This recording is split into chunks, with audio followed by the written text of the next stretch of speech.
Mayong buntag kaninyong tanan, dismarhay na aga sa Indugabos. Good morning, buenos dias, amigas, amigos.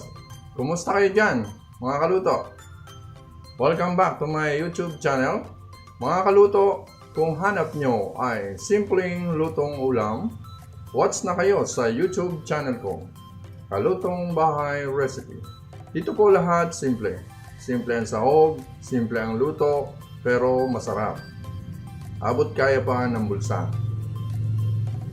Ready na ba kayo mga kaluto? Let's go! Start na po tayo magluto. Ang lulutuin po natin ngayon ay ampalaya con carne. Sa ampalaya con carne, gagamit po tayo ng ampalaya, of course, beef, onion, ginger, garlic, cornstarch, asin or salt, MSG. Ito ano lang to optional lang po yung paggamit ng kung gusto niyo lang. Nagamit din po tayo ng black pepper, cooking oil, black beans, oyster, tsaka water. Okay, yan po lahat ang mga ingredients na gagamitin natin. Ngayon po, i-marinate po natin siya. Ito po, i-marinate natin siya sa oyster, actually mayroon pa siyang soy sauce. Mayroon siyang soy sauce. Ma-marinate natin siya sa soy sauce, tsaka oyster sauce, cornstarch. Okay, lalagyan siya ng cornstarch dyan. Lalagyan siya ng black pepper. Lalagyan siya ng soy sauce. Then, lalagyan din po natin siya ng oyster sauce. So, pagkatapos nyong i-marinate siya, i-mix nyo lang po. Tapos, i-stir fry natin. Okay? Balikan natin mamaya, mga kaluto. Okay, ayan mga kaluto. After natin i-marinate, ito na po yon. After 20 to 25 minutes, ito na po siya. I-stir fry natin ng bagya. Okay, so ready na natin ang kawali. Yan, nilalagay lang natin sa medium heat. Okay mga kaluto, pagka mainit na ang kawali, siyempre lalagyan na natin ng cooking oil. Kahit anong oil, okay lang. Gumamit po tayo ng olive oil. Ayan. Pwede rin gumamit ng sesame oil. So ayan, kalat lang natin ang mantika. So pag mainit na yung mantika, i-stir fry lang natin yung minarinate nating beef. Minarinate po natin siya sa cornstarch, oyster sauce, tsaka soy sauce. Okay? Black pepper, and then konting salt. Okay?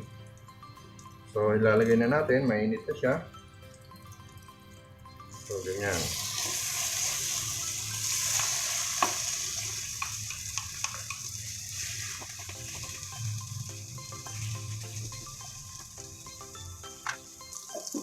So, ganyan lang po mga kaluto. Balikan natin mamaya. Balik rin natin mamaya mga kaluto. Siya nga pa mga kaluto, yung black beans natin, nugasan muna natin siya para hindi siya masyado maalat. So, alalay lang tayo sa apoy para hindi masunugan. Balikan natin mamaya. Okay mga kaluto, ayan. Balik rin na natin.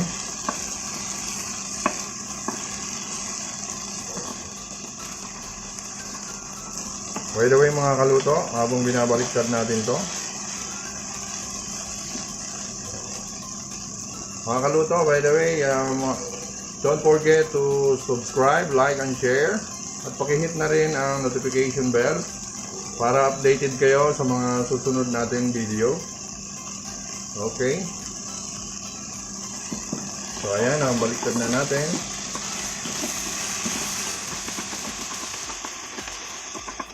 Yan po ay set aside natin.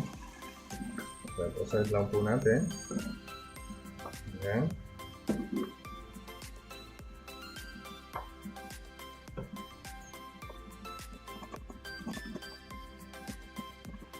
So ganyan lang po mga kaluto. Set aside natin. Dito rin po tayo mag-saute ng garlic, onion, ginger.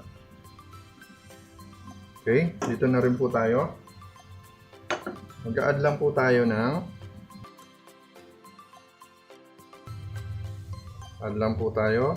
ng cooking oil. So ayan, ilalagay na natin ang garlic,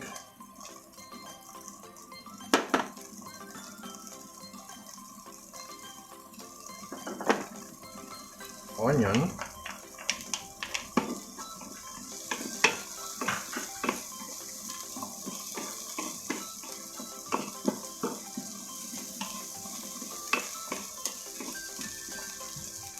lagyan na natin yung ginger. Lalagay na natin yung beef.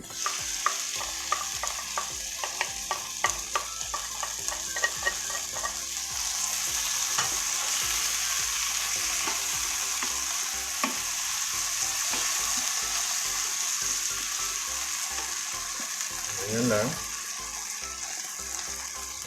Tama na natin yung black beans.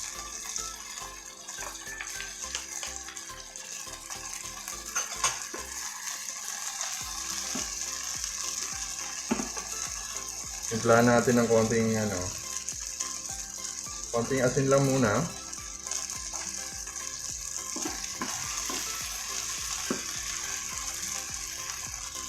Konting betsin.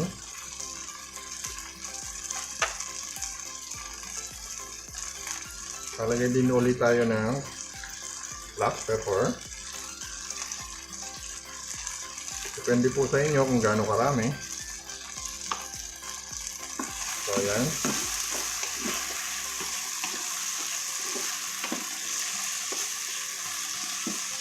Mag-add din po tayo ng water. Ayan.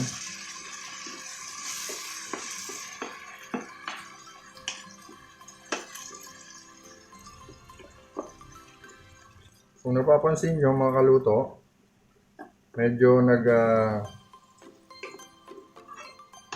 malapot siya kasi po naglagay po tayo ng cornstarch kanina sa marination. Ganyan po. Lagyan na rin natin tong 1 cup of water. So hayaan natin kumulo ng 20 to 25 minutes. Balikan natin mga kaluto. Tapuan lang natin. Ayan mga kaluto, after 20 minutes, ayan na po siya.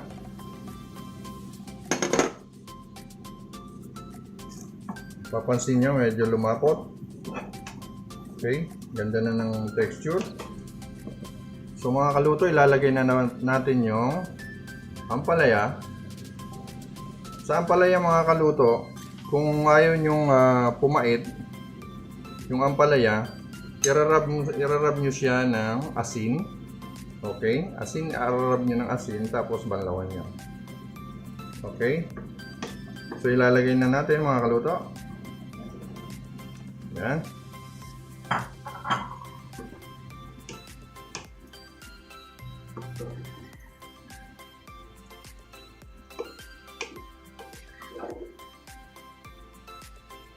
I-half cook lang natin ang ampalaya para medyo crunchy. Okay. Ganyan lang po kasimple ang ating ampalaya con carne. Pwede rin kayong gumamit dyan ng manok or baboy. Ayan. Ginamit po natin beef. Ganon din ang procedures kung iibahin nyo. Sa beef nga pala, mga kaluto, para madali siya lumambot,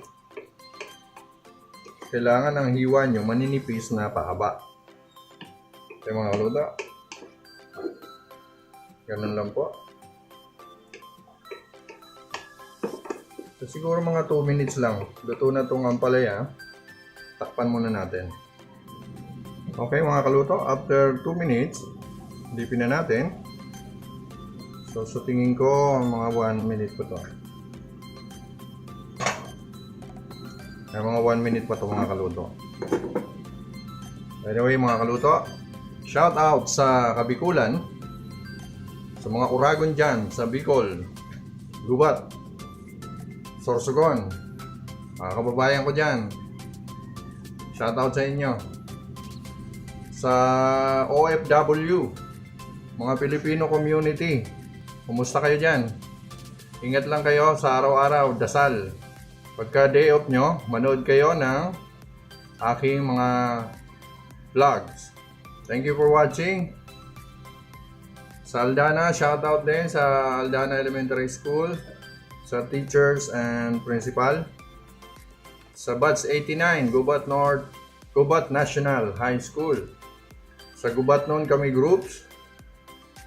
Sa United Bicolanos Worldwide groups, shout out din sa inyo. Okay, titingnan na natin ang ating niluto. So sa tingin ko, luto na to. Tayo po ay magpi-plating na.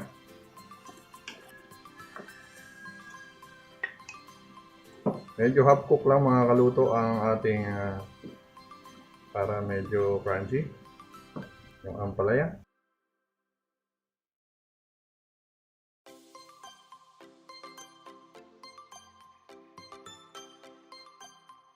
Pinatay na natin mga kaluto, baka masunog.